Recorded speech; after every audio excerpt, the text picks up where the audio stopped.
¿Qué lo que Knicks fans, man? Welcome to episode 59 of Knicks Fans Wild. And as you can see, I'm in South Beach already, baby. I'm already in the arena. I'm waiting for the guys to come out, man. Excuse the green Celtics. I'm here already in the arena waiting for game 6. The most important Knicks game in 10 years, man. The last time we was in a game 6, Roy Hibbert broke all our hearts. He literally broke all our hearts. So we don't want that again. So here we are, game 6, and I'm with the gang over here. Don Juan, Zebo, Omar. Want you guys to tell the people it's really good, Don Juan. Well, fresh off a nice win, backs against the wall, game 5 W was exciting to watch. We got together yesterday at a local bar out here, Trying Public. If you guys in the area, Washington Heights, check it out, dope spot. But yeah, it was a great game. I mean, don't get me wrong. Towards the end, there, it was one of those where you're looking at your friend next to you like, yo, are we really gonna let this league get away from us here? But Knicks tightened up, made some great plays. I mean, we saw a lot of great plays. I mean, and the biggest play probably of the night, maybe of the season, Quentin Grimes. I mean, that was exciting. That was exciting, but nonetheless, I mean, excited that we get to survive another day. And let's see, the fate is in our hands. Well, on the players' hands, obviously, but it's in our hands. And this is what we played into. 3-1 series, not ideal, of course, but 3-2 now. Let's see if we could take matters into our own hands. Miami's a second home, and I'm pretty sure the fans are gonna show up once again. Hopefully, we don't dig ourselves in a hole like the last game where we ended up losing by double digits. But man, I'm confident. I'm confident. Maybe not as confident as I was last episode, where the chill meter was super low. Well, the fear meter was super low, but it's still good. It's still good. I like how my team is vibing, the energy, especially off of Randall getting all NBA, and then just coming off a dub and looking good and making some shots. I feel like that's been something that we haven't been seeing from our guys, man. All right. So we're gonna get into that in a few. Omar, how you feeling right now, bro? I'm feeling great, man. A Triple M messaged me earlier, say, "Hey, you want to jump on an episode?" I'm like, "Say less." I'm always here, but I'm here to bring some positivity, I guess. As we were talking before we went live. Omar's I see Don Juan. He seemed a little skeptical about the Knicks' chances, even though he said that we're still alive. But hey, this is what we're fans for, right? Like we're all about second round of the playoffs, game 6 on the road. I mean, this is what you dream about, right? This is kind of, especially as Knicks fans, like we haven't seen a lot of this. It's not like we're the Warriors or something. We're always in the mix. So I'm excited, man. That was a fun game last night. It's a classic Knicks roller coaster, and if you're going to be a fan of this team, you better, have some good heart medication, especially as we get older now, So, charge up the pacemaker. yeah, check out the pacemaker. So we had some great shot making from Jalen, and RJ and Julius had a great third quarter, and then late it got a little testy, showed our inexperience, I think, but ended up pulling out the win, did what we need to do, and you mentioned it, Don Juan, the play by Quentin Grimes, iconic play. We're gonna remember that for years to come. Just call it the steal, right? And yeah, it was great, especially the circumstances of the screen that probably should have been a foul on Bam Adebayo, and then to just recover which is great. So a great, good feeling with Knicks win. Hoping they could keep it going in South Beach tomorrow night. Yeah, last week we had our brother Mike on, and all our chill level was at 3-4. So I know right now is at a 9-10. I know I gotta hit up Michael. Michael's is at a 15, man. He hit me up after the game 3. He's like, "Yo, I'm done with this team." Yo, that guy, man. Shout out to our guy Mike, man.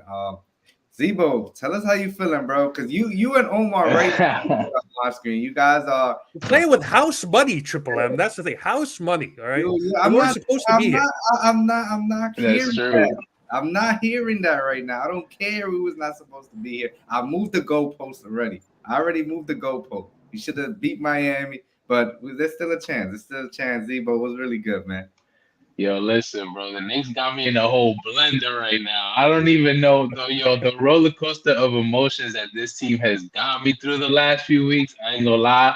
I don't know how. Like, it's like Omar said, man. To be a Knicks fan, you got to be a different. You got to be a different type of person, man. Because this is just not. And then, yo, dealing with Julius, man. Like, y'all already know. Like, Julius is my guy, but man, the roller coaster of emotions that you go with this guy is just like it's like a relation. It's legit like a relationship. We even legit have a relationship with A this guy. toxic, Like a toxic Sunday, one. a toxic relationship. Like there's be days, bro, where you love him, bro. Like you just want him there. But man, there's some days where he man, just frustrate the shit out you. But He honestly, gave you bro, I both of would those days yesterday, Zebo. That's the funny give thing. me The both. first half Yo, was one, the first. second half was another.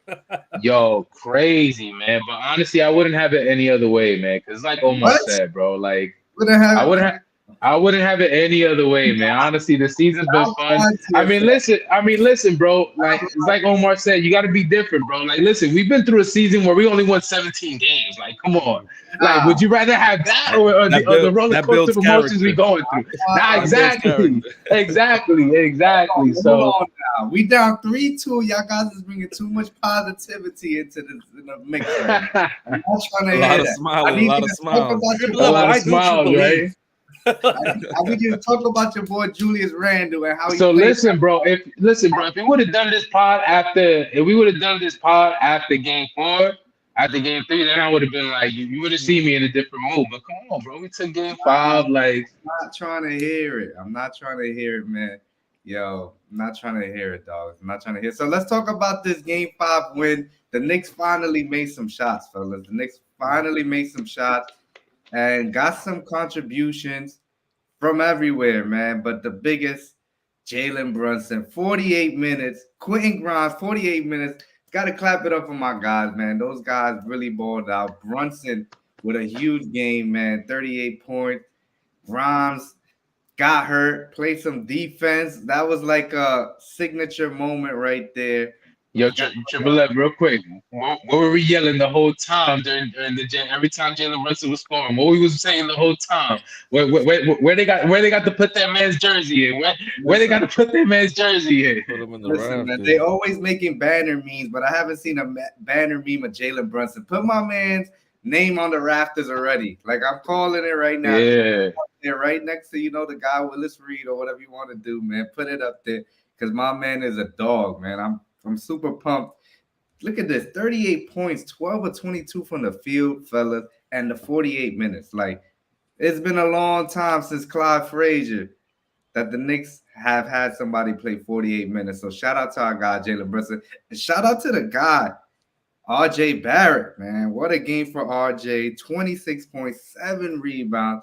Got to sprinkle in a little good game by Julius. 24 points, 5 rebounds, 4-7 from 3. Finally playing in control, fellas. So I want to get around the table, man. Everybody, salute to everybody in the chat, man. I just seen it. Don Juan, what you thinking about? Oh, look at our boy Mo Murphy supposedly hacking, Heat and 6. Come on, man. We're not trying to listen to that. We not trying to listen to that, man. Love that though. I'm taking that. I'm taking that right Haters off. gonna hate. Haters gonna hate. Haters gonna hate. Haters gonna hate. But Don Juan, how you feeling about New York Knicks after that game 5 win? I mean, I'm ready. I'm ready for game 6. You should be playing today after the Jalen Brunson put up a show like that. I mean, the Now, man's on give fire. him some rest. The Give him man's some. on fire.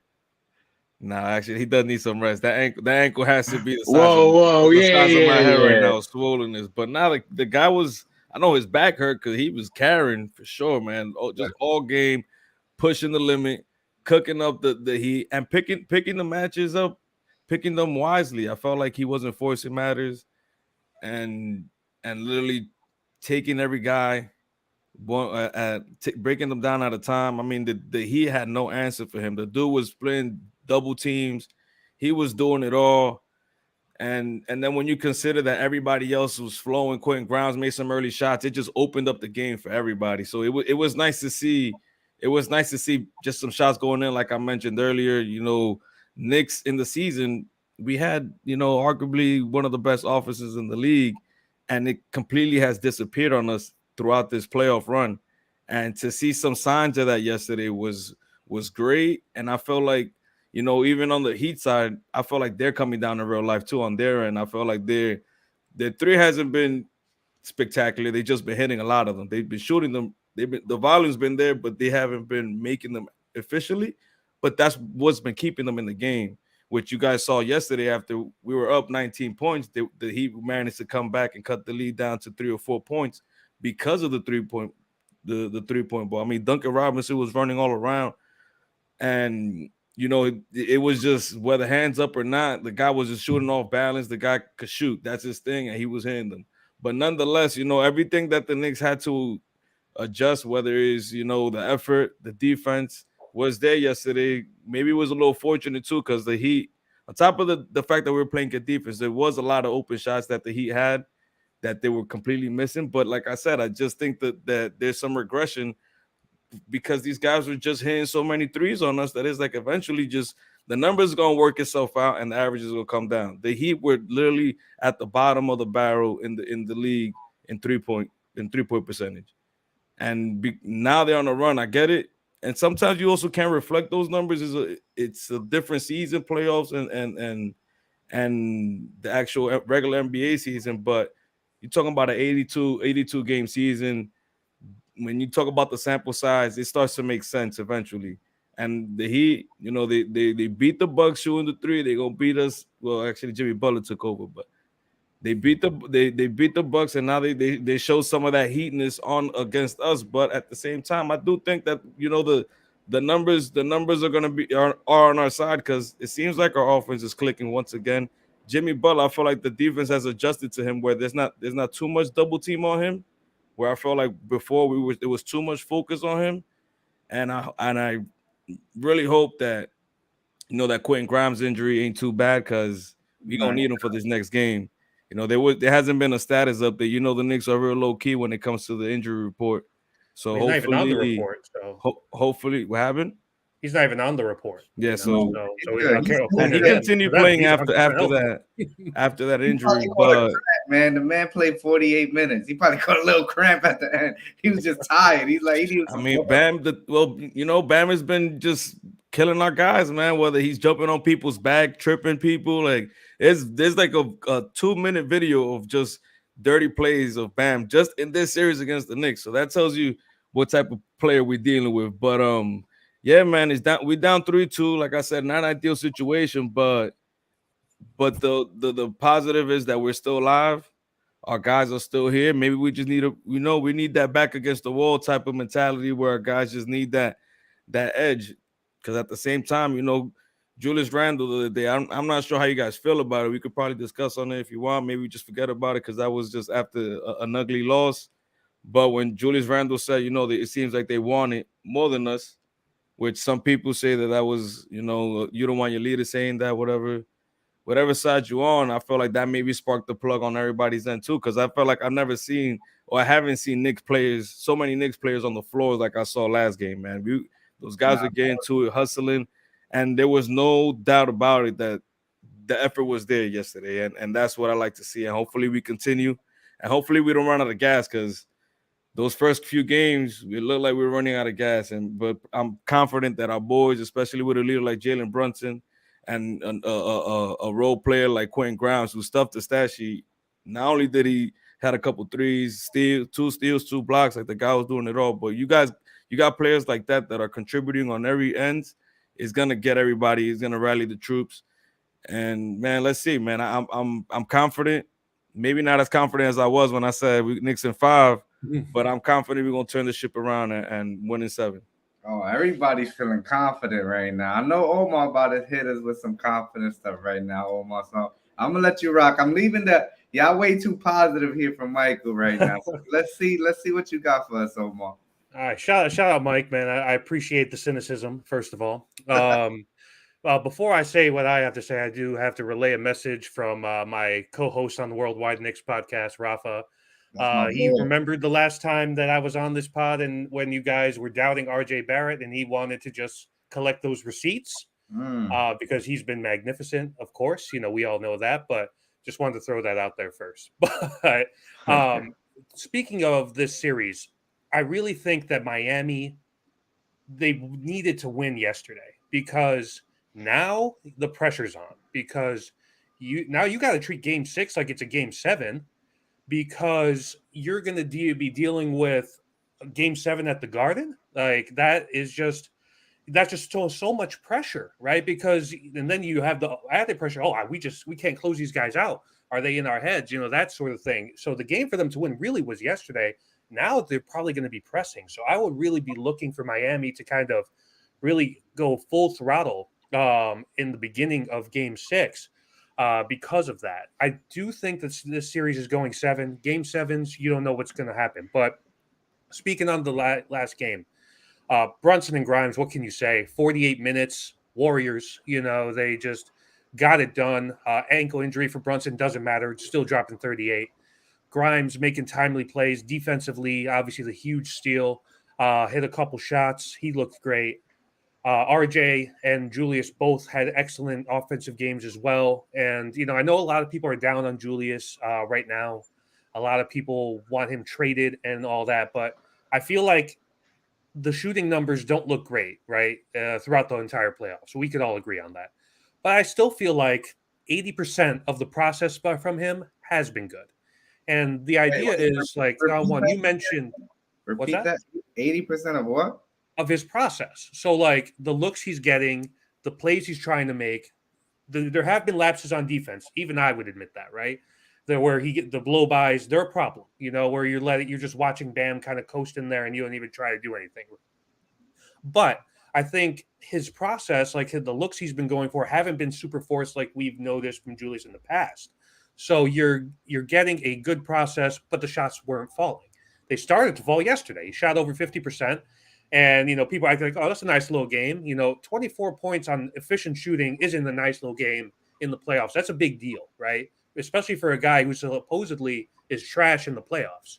So you hope that is a step in the right direction. So you hope that RJ is going to continue to do this. Not having quickly hurts, even despite how bad he's been this postseason. That's a huge hit to the depth.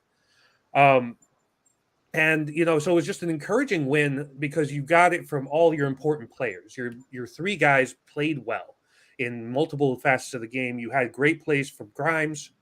And I mean, I do want to mention one guy, though. No one's really talking about this.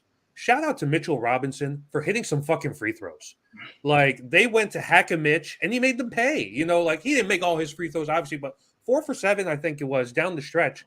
You expect Mitch in some of those scenarios to go 2 for 7. And that was a huge, huge swing in the way that Miami's strategy was kind of going on. And I'm looking at this Knicks team, and there's a chance that they come out flat after just exerting all their energy last night. That's a possibility. But I'm choosing to believe that the shots were starting to fall. They had some stretches there in the third quarter where the groove was finally there. The things we saw in the regular season were manifesting in the playoffs. And yeah, so I'm hoping that continues in Miami. But you already know that Miami's going to go crazy. And last thing I do want to say, Don Juan mentioned the quote from Julius about that they wanted it more. I think we all know Julius isn't like a alpha type leader, right? He's more of a kind of a sidekick type dude. That's just not his personality. We all know the leader of this team is Jalen Brunson. He's the one who's going to get in the main interviews.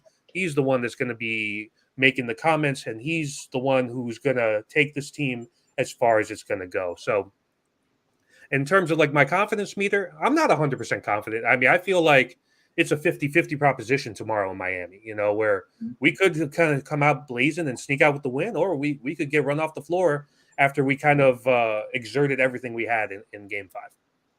Yeah, that's some great points right there, bro, for real. And shout out to Mitch, man. Shout out Money Mitch. Big free throws, the line drive free throws that you kind of got to be scared. Yeah, they go in, though.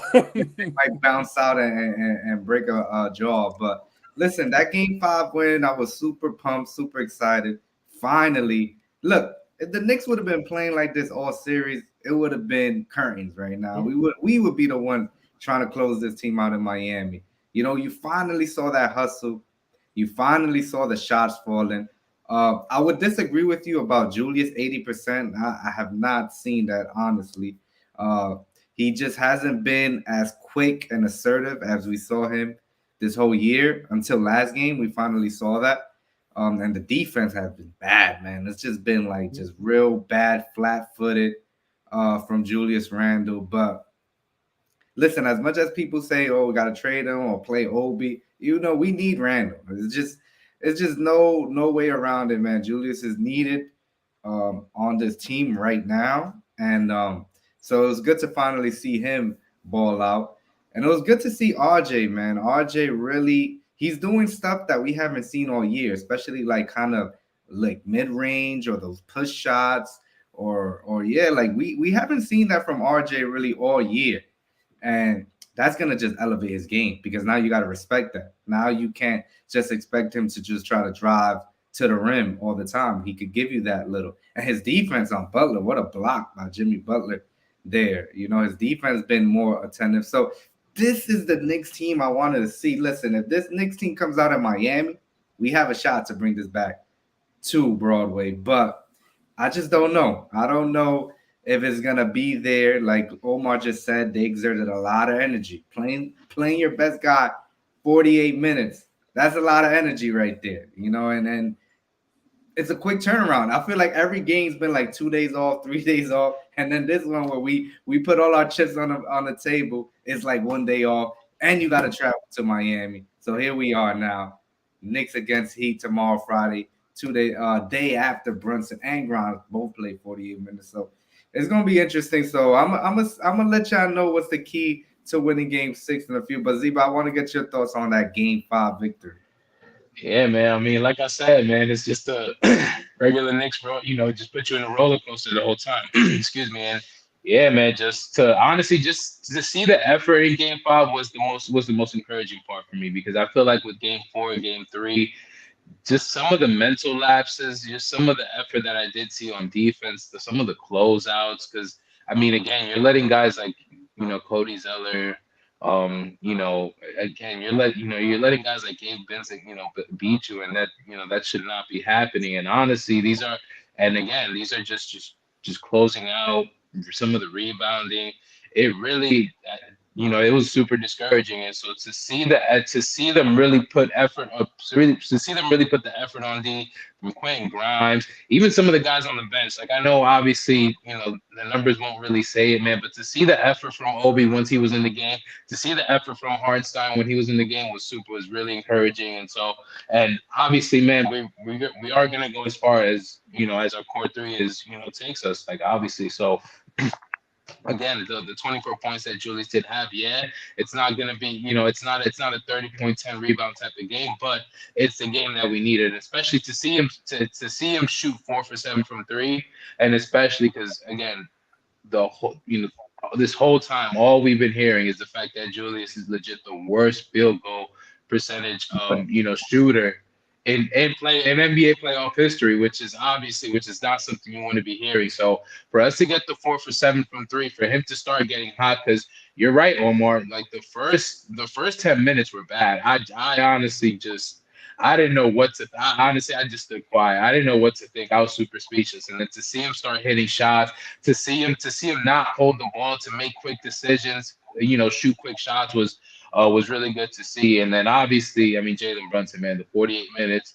Um, the 48 minutes was super big. Quentin Grimes, man, even though he only scored 8 points, man, you again you could see his presence on the floor every single time on defense, man. And honestly, and also RJ Barrett too, man. We have to really shout him out because as much as he did well offensively, he really was a pest towards Jimmy the whole time in that fourth quarter. And so to see Grimes and RJ Barrett really put their foot down on Jimmy the whole time was really encouraging. But obviously we need to make sure that we keep this consistent. And yeah, man, I mean, listen, as much as Julius is really he's scrutinized. It just is what it is. And but we are going to go as far as he takes us because obviously we know what we're going to get from Jalen every single night. But listen, man, for us to win Game 6, we need another performance like this from Julius, or else it's over for us. So, Yeah, man, super encouraging to get this game 5 at home, man. The crowd was going crazy, man. Honestly, it's crazy. The loudest I heard that crowd was every time Mitch was shooting those, it was making those free throws, man. So, nah, legit, man. So, yeah, man, just great effort all around from the whole team. It was a whole team win, man. As much as Jalen Brunson obviously had he had the historic game, it was a whole team effort around. Yeah, yeah, that's a great point. Zebo. So, fellas, let's shift gears quickly here. Game 6 in Miami, as we said, Friday, tomorrow, or today, whenever, 7:30 p.m. Knicks versus Heat down in Miami. What's the key for the Knicks to win that game? What's the key? What do you guys want to see from the Knicks in order to steal one in Miami? Let's go to our guest today. Omar, you start us off right here. So Zebo mentioned about you need a big game from Randall, and I think you need a big game from the big three, right? From Brunson, Randall, and RJ. But I think more importantly than that, you need some bench contribution, man. You need this bench to show up. Obviously, you need a good Josh Hart game is what you need, right? He's had a bad series. Like that's not sugarcoating. He was very good against Cleveland, not so great against Miami, and so I think you need a big game from him off the bench. In addition to the main three guys playing well. The Yeah, he thing got in about foul it, trouble really quick. yeah, he He did, got he did, and the main thing about it too is this team. I said this I think last week was they're everything has to go a certain way for this team to win in the playoffs, right? It isn't going to be just like, oh, we can only rely on a great performance from Jalen and that's it. You need all of these guys to contribute. We don't have that transcendent of a superstar type thing. So, but yeah, for me, it has to be a whole team thing. It has to be the bench. We need we need great minutes from Obi. He provided those yesterday. We need him to continue that. And additionally, just keep on getting those good minutes from Isaiah Hartenstein and have, a couple big shots from Josh Hart. And that could be the difference in the game, I think. Yeah, man, you stole my answer. Now I got to think of another one. That's what I was going to go. That's a great point, bro. Don Juan, what you thinking in order for the Knicks to sneak one in South Beach? Well, I think something that's been haunting us this series is the turnovers. We need to clean the game up. Need to clean it up. I feel like we're making it hard on ourselves to be in games by committing turnovers, whether it's stepping out of bounds or offensive fouls, and the refs haven't been on our side this series. So going down to Miami, usually the refs are on the home team side. So and home team / Jimmy Butler side because Jimmy gets all the calls too. So I think we can't rely on the refs or the refs to be on our side every game. And the one thing that I feel like that we do have control is protecting the ball, making sure that we're not making stupid passes, lazy passes. I feel like I still see that. I saw that last game that they continuously are just either undermining the Heat's defense or just being lazy. And I probably lean more to the lazy part because the defense is there and you're still choosing to pass the ball right in front of the defender. So I think if we clean it up, avoid the turnovers, and attack mismatches, I feel like that's been our bread and butter. We've been seeing Jalen Brunson literally pick apart their defense. Honestly, it might not even matter who guards him, but obviously the Jimmy Butlers of the world are gonna make it tough on him. But if we pick apart the mismatches, I mean, Gabe Vincent cannot stop RJ Barrett. Nonetheless, obviously Brunson, but I feel like we need to keep picking apart the mismatches. I feel like that's the advantage that we have. The Heat don't have the best defense, but they are decent team defenders. So if we could just attack them on that end, I feel like there's no way we lose, man. There's no way. Yeah, for real, man. I think that for me personally, since Omar stole my answer, I have to just find another one right now. I thought the bench is gonna be huge, man. We need, like you saw last game, we was down 10 in the first. The bench came in with Obi and really kind of boosted that energy, even though it was only Obi really out there with the bench. But for me, I think it's the little plays, man. Especially that game 4 in Miami last game. We actually started playing better. Like we had a great third quarter, I feel like. One of the best quarters of the series for the Knicks. but we just got out hustled, man. And then the fourth quarter came, and every offensive rebound was grabbed by Miami. And they're the home team, so the crowd is getting behind you, and that just builds momentum. So I think the Knicks have to just get all the little plays. That's going to be super important for me. All the little plays, all the hustle plays. And listen, the Knicks have done that all year. That's what I'm saying. Like, that has been the foundation of this team, this tough, gritty team that's going to come at you. And they're going to be tough. Like, you heard about it mostly all year, was like, man, the Knicks are a tough team. We got beat up trying to beat this team today. And I just feel like Miami, they're just getting layups, getting rebounds, just not getting that physical New York Knicks energy that's been here all year. So for me, it's going to be those little plays, clean up the turnovers, like Don Juan mentioned, and make quick decisions. I feel like every time we push the ball, good things happen. Good things happen every time we push the ball and play fast, because it doesn't let Miami set up that stingy defense. So play fast and get all the hustle points, man. That's Is gonna that be is all right, bro? You can say Julius, just play faster, don't hold the Julius. ball, bro. We're gonna talk about Julius next, so I didn't want to say his name yet, but There you go. please, man, please bring this back to Broadway. Please bring this back to 33rd and 8th. Because if this series goes back to 33rd and 8th, man, it's gonna be a problem. Don't let it come back to 33rd and 8th. That's all I'm saying. Do not let it come back to 33rd and 8th, man. Zebo, give me your thoughts. What the Knicks gotta do in game 6? Man, so all of you guys make great points. We gotta neutralize Jimmy, man. Like I'll be honest. Every time during these games, I'm always like, and in every possession down the floor, I'm always looking to see, like, where Jimmy Butler's on the floor, like, just to see how he's feeling. And to be honest with you guys, I feel like he's been pacing himself this series. Like, I have not seen. I feel like this series I haven't seen playoff Jimmy yet. And to be honest, like last game, obviously we played. I feel like we played really good team defense on him. Like I said before, I think RJ did a good job on him. I think Ben Grimes, obviously, he had the big steal on him. But to be honest, he was pretty pedestrian. Honestly, he probably had his worst playoff game, I think, so far. And look, he only took 12 shots on 19 points. I'll be honest. I think he's pacing himself, and I think Game 6, obviously, this is where play. This is where the legend comes from. Jimmy Butler is in these games, and so we need to find a way to really neutralize him. Obviously, we're not gonna, with an elite player like that.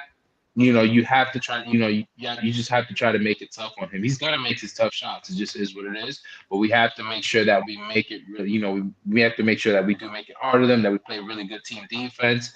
Going back to the closeouts, because again, we have to neutralize the amount of threes that this team does take, and again, that's also just part of neutralizing Jimmy, because he is the playmaker of that team. So I think if we do neutralize Jimmy to where, again, he's gonna get his 20 points, but let's make sure let's make sure that he's not shooting it efficiently. And so I think if that happens, then we're coming back to the Garden. You just scared me, Zebo. I ain't gonna lie to you, man. You talking about But to be honest, bro, yeah, I mean, I haven't noticed, bro. It looks like he's been pacing himself, low key. Like, again, he hasn't been. I haven't seen like Milwaukee Bucks playoff Jimmy yet. Like, I haven't seen that type of Jimmy yet. So that's what I'm honestly really nervous about. nah, that's it. And That's he had 19 points yesterday, and 9 of Yeah, those were from the free throw line. So yeah. I that mean, does we make expect sense. that. he already He said in wasn't. the He was post taking his game. time. He already said in Yeah. the post game, and Spoelstra needs him to play 48 minutes. He's gonna play 48 minutes. So he already, and he guaranteed a win on basic. Now we're gonna get it. Now, yeah, bro. We're gonna get his back. We're gonna get playoff Jimmy now. We're gonna see a Jimmy Butler haymaker tomorrow, and let's see how the New York Knicks. Let's see how we respond. Let's see how we That respond. To Mayweather counter. We're gonna hit him with the Mayweather counter. Let's see. But we gotta talk about two players, man. That's just been an enigma these playoffs, and we're gonna lump them together here quickly. We gotta talk about RJ Barrett and Julius Randle. Julius has been getting a lot of heat, and that's what happens when you're one of the top dogs in the New York market. But the Julius files are not looking too good, and we got two of the biggest Julius fans here. So I'll ask you, fellas, to please show some non-biasness. That's what I'm gonna say. And you got me, a huge RJ fan, even though Rafa did not like me violating my man's RJ, but I still have no RJ Barrett slander allowed on this show. Zebo found that out 2 weeks ago. I still we just do not put on the show no RJ Barrett slander. You already know the vibe. And you got Don Juan here, who's kind of more a little neutral, kind of tab, puts his foot on the line all the time. So I want to see what you guys got to say. So I'm gonna start with you, Don Juan. Talk about RJ Barrett's playoff performance in this Miami Heat series and Julius Randle's playoff performance in totality right now. In totality, well, for starters, I mean, what a show RJ has put up, man. From those first two games, they just seemed like it's just same old RJ. This is the RJ that we thought was gonna show out in the playoffs. This is what his pedestrian line stat line. But since then, I mean, the guy's been on a tear, and as much as he's been so productive, just looking at the bigger picture, I mean, how big is this for the Knicks as a whole? Just to see your one of your players kind of blossom right in front of your eyes in the biggest stage, where realistically, obviously we're Knicks fans and yes, we have our biases, some RJ haters or whatnot, but as a whole, and as a casual NBA fan or even like league wide, not that many people respected RJ, and I felt like with this playoff run, I feel like he's definitely gained some of that respect. Maybe not third overall pick, he's an all-star, but just enough that he belongs in the league and he belongs to some conversations of maybe one day he'll be an all-star. And we'll take that for right now. The guy, I mean, how many times have we said the guy is still 22 years old, and if he's playing like this in the big stage, second round against a tough team, matched up against a tough Jimmy Butler, who most nights will probably get the best of your best player on the other team. Like I'm actually glad to see RJ, and I've been an RJ fan. Obviously, he's reeled me back where I've kind of jumped off the I sold some of my stock on RJ this year. Not gonna lie, but it's due to his play and also just not reaching his potential. I mean, I was at the draft when RJ got drafted. I bought his jersey. I had stock in him. I got his rookie card, hologram, like you name it. But I do think that this is really impressive. I get a lot of I got my uncle. He's always telling me how the Knicks drafted Knox over this guy, Neil Aquino over this guy, RJ over Garland, and so on and so forth. And the fact that now is a little bit debatable. Granted, Garland is still, his trajectory is still like lined up to be a superstar point guard. But I mean, look who won and who played the part and played a big role on their team. It was RJ. And look at where we at now, second round. Let's see if we push the Heat and go to Game 7 and win it all. And it's gonna be due to RJ's production. Now, leading to Julius Randle on the other end, I mean, I've always had a little soft spot for Julius. I always like Julius, man. He coming to the Knicks, it was a little bit hard because I saw more of it as an asset to trade away. But even through the the rocky road, so to say, he's grown on me, and I just understand like the hate. It's just so much negativity towards him, man, and to the point where even now I see him play, I'm like, dude, the guy twisted his ankle really bad a few weeks ago, re-injured it. What more do you expect? The guy is out there trying his best. I mean, we didn't even know what's going on behind the scenes for him to make sure that his ankle is ready is in game shape form. Like, and then he pulls up a game like he did yesterday. Granted, the defense isn't there, but there's only so much he could do with a bum ankle. I'm sorry, like that's the reality. And you could say, anybody could say, well, everybody's hurt. Yeah, but nobody got hurt that bad. That was pretty bad. We don't know that. Brunson, they say he's getting round the clock treatment on that ankle. and then don't get me wrong. And Brunson has the ball most of the time. He's the one that's actually getting targeted on defense. They're always trying to make sure he's the one defending the guy with the ball. But at the same time, I feel like the Heat are doing the same thing with Julius, which is why we're seeing a lot of this, him getting exposed on the defensive end. But nonetheless, I mean, I'm not gonna react trade Julius for potato bag of chips and water. Like you've been hearing so much nonsense out there, man. I'm just here to support my guys. I can't. There's no negativity on me towards our players just because we're on this run. We're in this run together. Whether we should talk them or not, what is that gonna do on the court? I feel like us motivating our guys to inspire them, whether they're reading my tweet or not. I mean, I hope so. Hopefully, they're watching the show and they saying, "Yo, shout out to my Knicks fans, Wild and crew," because it seemed like they're real positive. The fear meter was at 3 the other day. It seemed like it's at 2 now because they don't even seem even scared now. But I just felt like why be negative when at the same time, man, we play with house money, man. Before the season, I don't wanna hear that. before the series started, man, we were talking about the season was a success. Granted, do I want them to win now? Hell yeah, I'm gonna be tight if we lose. Hell fuck yeah, I'm gonna be tight. But at the same time, I'm not gonna hold James Dolan hostage because Julius Randle is playing on a bumped ankle. Like, come on, man. Not an excuse. We all human at the end of the day, man. We all human at the end of the day. Let's not. Yeah, I mean, you valid. I disagree with the bum ankle, but I could see why some people would agree with you there. Uh, it is what it is with Julius. It is what it is with Julius and RJ. But Zebo, well, the biggest Julius Randle fan, right next to Omar's, 1A, 1B. And I gotta hear your thoughts on, and the biggest RJ Barrett hater too as No, well. I wouldn't say hater. I would say critic. Let's come on, bro. Nah, That's how you know you're a hater. When hate is a strong. Hate is a strong. critic. you're a bona fide hater. You're a bona fide RJ hater. I'm an RJ critic, but listen, man, I can't even front, man. Shout out to RJ because he's really been. I mean, other than Jalen Brunson, bro, he's been the second best player in this for us this series, man. He's doing everything that.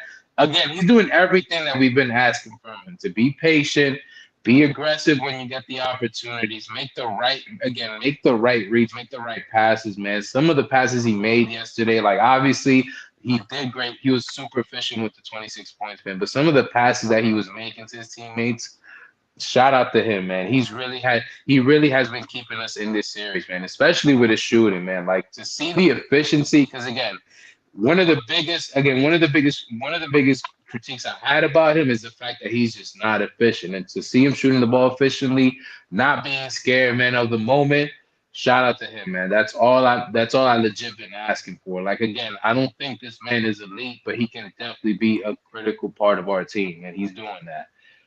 And listen, man, when it comes to Julius, it's been bad, bro. I can't even lie to you. It's been bad. It's been bad this series. Again, Juan, he made the excuse about the ankle. I'm not even going to make that as an excuse, bro. Like if you're good enough to be on the floor, if you're good enough to go ahead and run, if you're good enough to keep on driving it, take those stupid charges and offensive charges and to go ahead and go ahead all around. I'm not even going to make it an excuse, man. Like the defense has been bad. Some of the closeouts, man, just some of the effort I've been seeing from him, I didn't like it. I don't like the fact that Tibbs has to actually, like, there was one point where Tibbs had to like actually tell him, like, yo, can you go ahead and hustle a little? Can you give me some more effort? Like to, for legit for your coach to actually start a player to show a little effort, especially during a playoff game. That's he lost some points for me. But again, man, like I said in the beginning, like this is the marriage. This is the marriage we have with Julius Randle. Like again, there are days where we just really just man, he just boils my blood. Like he just he just wanted get to me give so him a hug. frustrated. I thought He he gets wanted me to give so him a hug. frustrated, man. Like I don't know, but man, there's days like yesterday, man. Days like the 56-point game that we saw, like days where he's just on it, man, and you just want to put your arms up, man, around it. You just want to give him a hug, and like I said before, man, like we're not going anywhere without Julius. Like again, as big as the 38 points were from Brunson, we needed the 24 from Julius, and so we are going to go as far as Julius takes us. So if Julius has a great game 6, then we are coming back to the Garden, man. I guarantee that. Regardless right. of whatever happens, if Julius has a great efficient game, if he's not holding the ball, if he's not making, if he's making great decisions with the ball, if he's showing effort on defense, rebounding the ball, not cherry picking, again, taking the open shot when he has it, we are going back. We are going back. We're going back to the Garden. Wow, Zebo with a RJ positive, and Julius. Yeah. If you really look behind them, I'll put the screen. I don't think we ever Yo, seen I this before. appreciate you. Nah, bro. I have to keep it small, bro. I have to keep it up. I think gotta keep it 100, bro. I mean, this is Knicks fans wilding, but at the same time, bro, we gotta critique it right, man. Like honestly, RJ's been doing his thing, man. Like yeah, again, I don't want to talk too much about the again. I'm not even gonna bring up the off season whether we're gonna trade these guys because we still in it right now. We need both of them right now. Like we need both of them right now for again. If we have a great game 6, if we have an efficient game from RJ and a great game from Julius, we coming back to the Garden. all right. I feel that. I feel Sure. that. Before I kick it to Omar, because he's the biggest Julius fan, he's gonna go last. I'm gonna go before you, Omar. I'm gonna let you get your shine last. But for me, look, this is the I feel like like social media presence and just like doing podcasting and stuff is like we react so much every game, every game, every other game, every 4 or 5 games. And players, these are professional basketball players. And I remember me and Zebo was out there in Denver and we saw RJ go 0 for 9 from 3. He went for That like was so 0 for bad. 2. He went like 0 for 21 at one point in the season, or 0 for 20 something. I don't know what the exact number was. And that's the thing that happens with RJ sometimes. He loses confidence and sometimes his 3-pointers just get shifty. He does some other stuff. But right now, currently, I mean, this RJ Barrett, I mean, this is if RJ could play like this, he can be considered for an all-star, which I thought he could be last year, because he's playing aggressive. He's making the right read. He's making the right passes.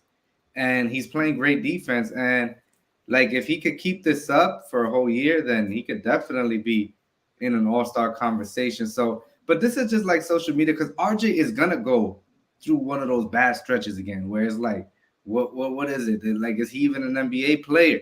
Like people were saying after the second game in Cleveland. So the thing with RJ, he just got to keep his confidence up, man. I feel like he loses his confidence. His confidence comes and goes. And when he's playing confident, he's playing like he is now, very loose, just being that player that we've been longing for here with the Knicks. 3rd overall pick. Everybody loves RJ. Everybody wants to get behind RJ. Even RJ critiques, as Zebo likes to call himself. They're pulling for RJ, because he's our guy. Like he's the guy that the Knicks bought in. And despite Zion, Ja, and Garland, and all these other guys, it's someone that the Knicks fans are pulling for. And yeah, RJ, man, he's growing up. He's growing up and he's playing big playoff minutes. Big playoff minutes. So we'll love to see that. As far as Julius, man, I've said this multiple times on the show. Julius is just an imperfect basketball player. He does great things and then he does bad things. And this is why this is not a conversation we're about to have now on this show, but the RJ and Julius conversation, I think, is going to happen pretty soon. It's going to happen pretty soon because I don't know if both players, when the Knicks are going for that championship next level, I don't think both players could be on the roster. But that's a conversation for a different day. But Julius, he just frustrates you because we know what he has in us. We know what he has, and he sometimes where does it go? Like where does it go with him? When last game in the first quarter, he was just doing the bad Julius, 1 of 7 from the field, holding the ball, jab step, shoot, miss, And then in the third quarter, we saw him completely shift, and it was like grab the ball, go down to the paint. Kick it out. He led to like 3 open threes at one point in the third quarter. He had 11 points and 4 assists in the third quarter alone. He shot 10 free throws in the game. Like that is an aggressive Julius. And that's a Julius that, as Zebo mentioned, like he could the Knicks could have been closing this out if we would have seen this Julius this entire playoff series. But listen, Julius, he is what he is. I feel like the slander on social media and all platforms, and you just see guys just it basically becomes a Julius file. Like they just highlight all Julius uh, inefficiencies, his lapses on defense, and I think that's very unfair because this Knicks team, you could go down the list on every player, and they done that. You know, Grimes missing free throw. I mean, missing layup. He airballed a finger roll one time. RJ, you could do that with RJ sometimes. The ball came out, RJ and Grimes under the basket. They let the ball go out of bounds. Like you could just do that with every play. It's been a frustrating season, but you just see the Julius files. You just see Julius missing assignments, backdoor cut, excuse me, and stuff like that. So I feel like the slander on him is a little excessive. Don't get me wrong, I do think that, but that's what comes with New York. And if you go back 10 years, Carmelo Anthony was getting that same treatment. He was getting that same treatment, if not worse, because he was Carmelo. So it is what it is with Julius. I feel like I'm like on with you guys where you just got to live with it right now. But some Knicks fans, they hate him so much that they do not want to live with it.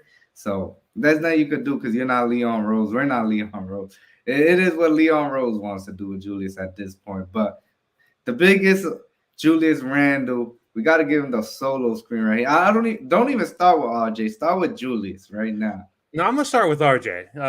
Let me start with RJ. So, if I told you guys at the beginning of this season that RJ would average 23, 5, and 3 and shoot 41% from beyond the arc, right? You would have signed up for that immediately.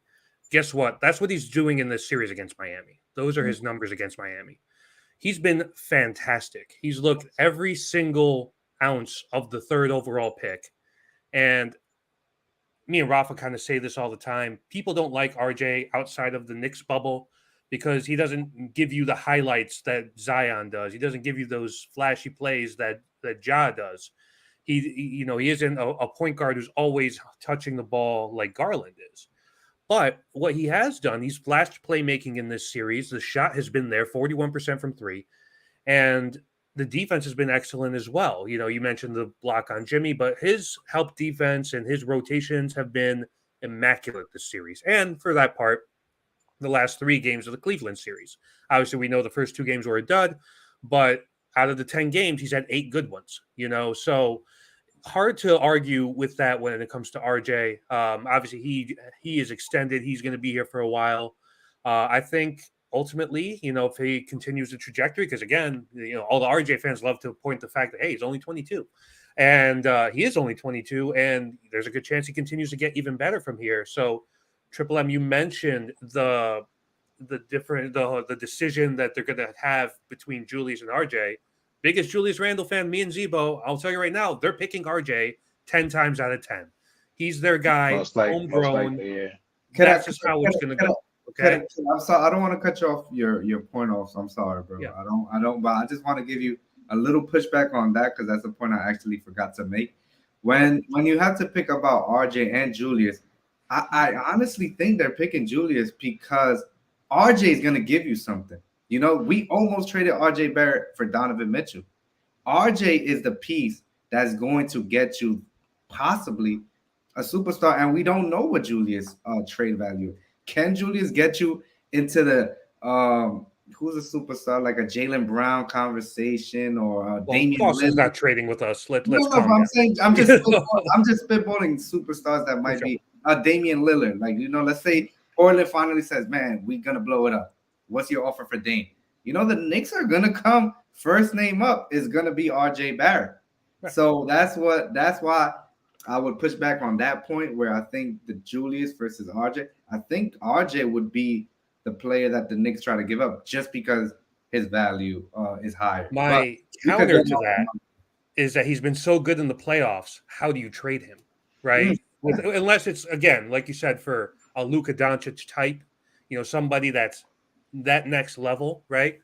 If it's for somebody like Lillard, an older point guard, it probably isn't happening. They're probably, okay, yeah, thanks, but no thanks, to be honest. Because we're still talking about Dame Lillard, guys like 33 years old this coming season.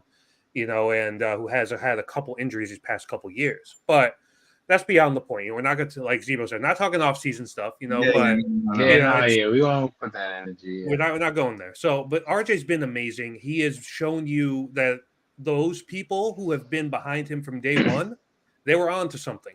Maybe not to the point that they thought he was going to be, but he is trending in a trajectory that makes you think, like, does the calculus for this team shift around RJ and Brunson as opposed to around Brunson and Randall?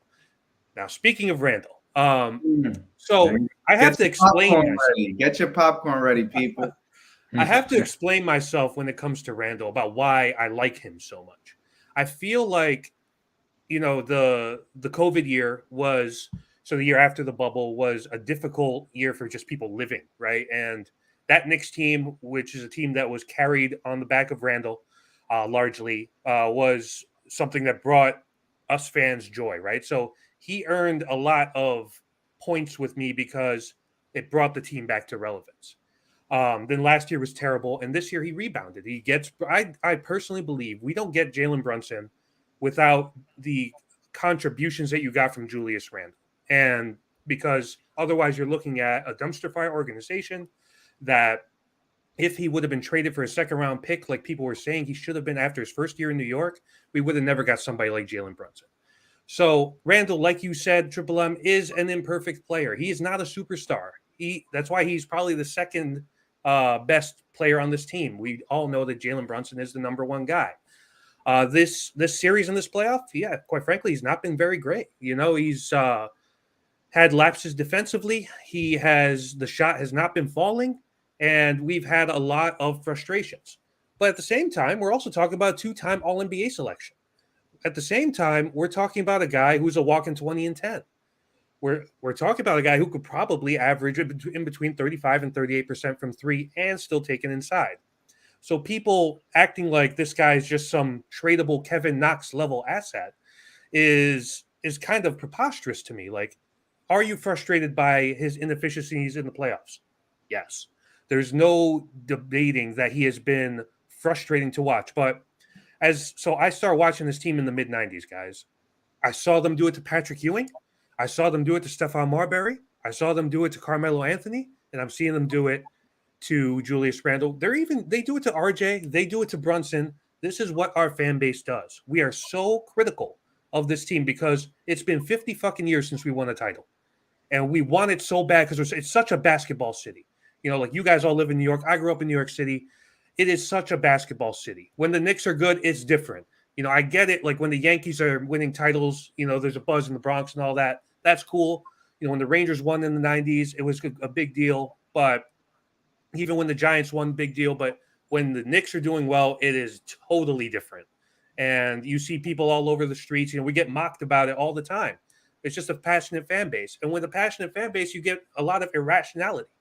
So we see Julius go 1 for 7 in the first half. We're like, get this fucking bum off my team. You know what Jason Tatum went in the first half in tonight's game against Philly? 1 for 10. I was sorry, 0 for 10 in the first half, excuse me. And he kind of turned it around in the second half. I don't see Boston fans kind of jumping off the bridge on Jason Tatum, okay? And so I feel like you want to trade Julius Randle, good for you, man. Tell me who we're getting to replace him. Yeah. You think Obi Toppin's making that leap? I don't.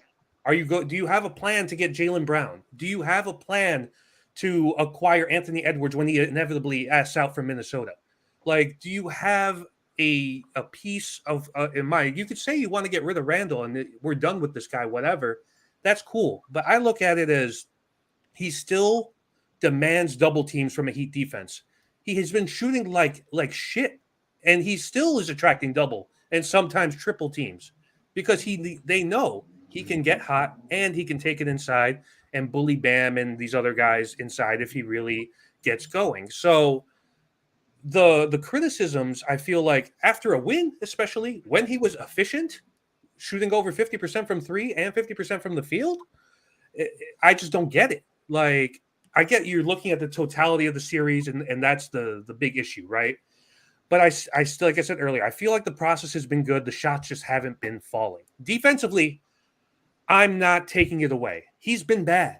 Zebo agrees. We both said this. We both like Randall. He's been bad on defense. The closeouts not been good. Kevin Love has gotten way too many open looks. I think we all know that. But that's the thing with Randall. He's not a superstar.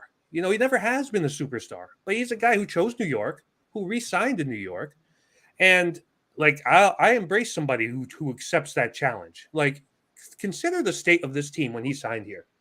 We whiffed on KD and Kyrie. We didn't win the lottery. We're coming off at like a 17-win season.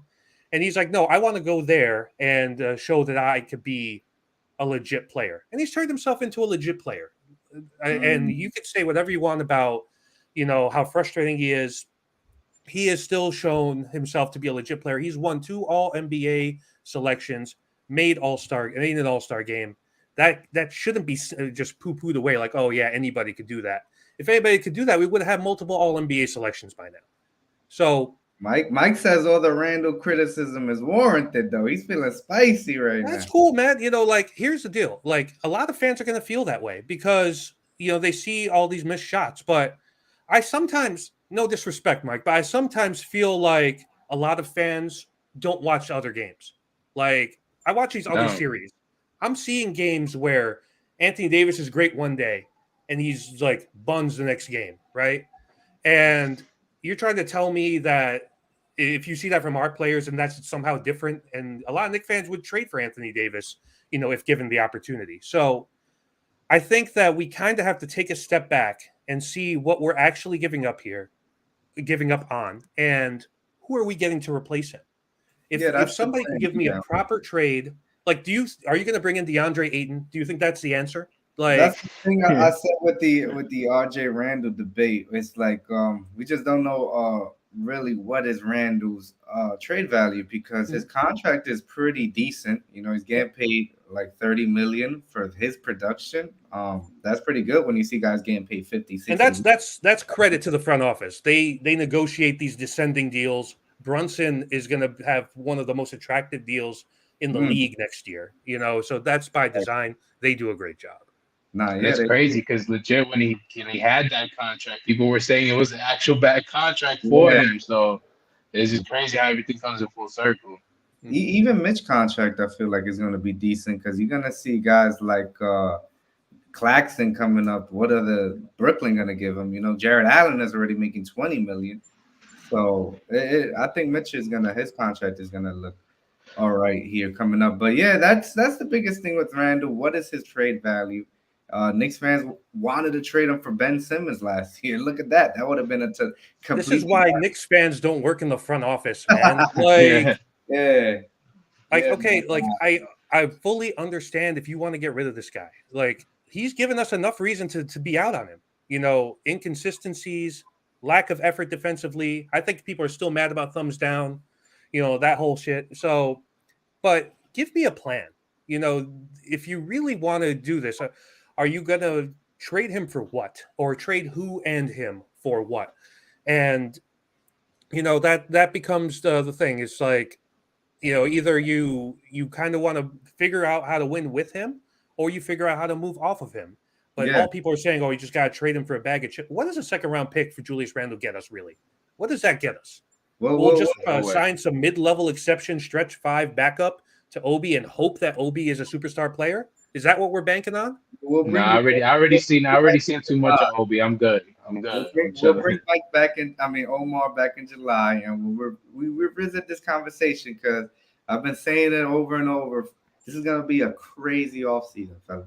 It's gonna be crazy because all these teams got to get their books in order with the CBA coming up. So there's gonna be so much. And the Knicks are in a good position there. Like you got the quick extension coming up, so that gets a little dicey. But I think you kind of have to look at it from a perspective of what is this team's timeline?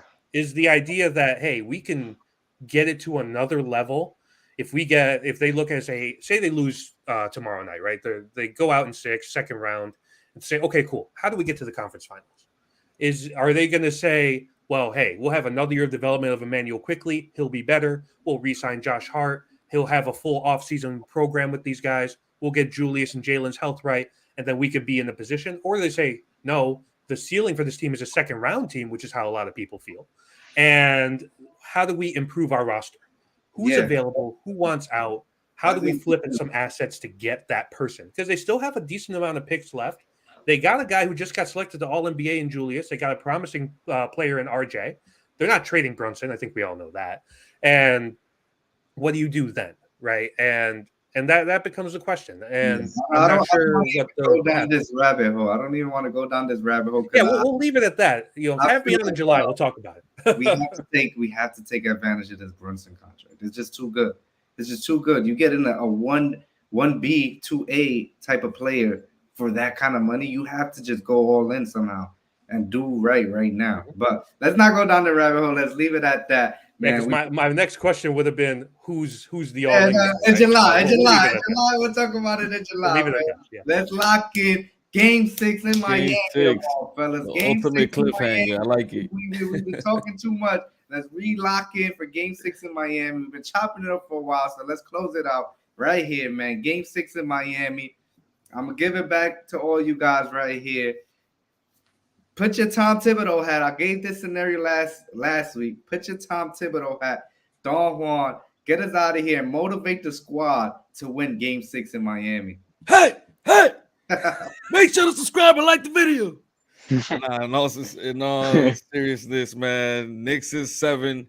We are in Miami. Toes out.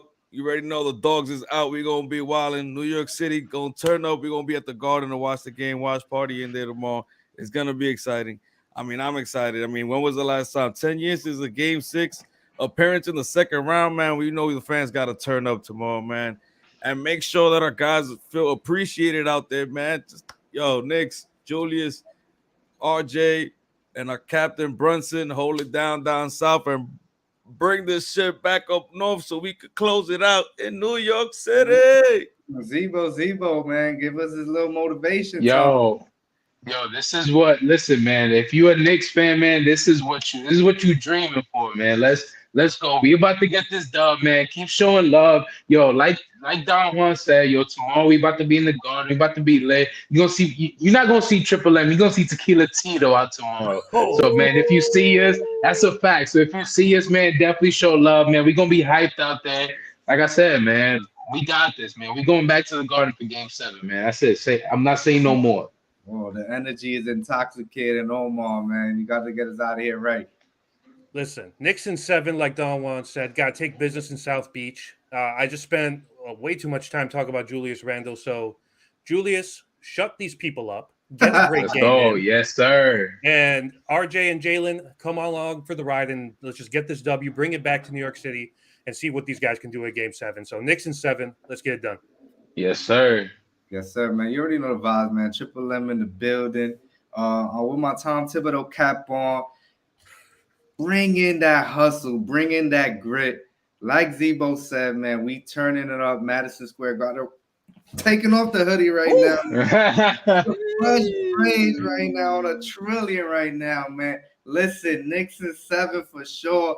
We're going to shut up our guy Mo Murphy. We're going to talk all that stuff off the ball, man. We're going to talk all that stuff out there. Don't let this game come back down to Broadway, Miami.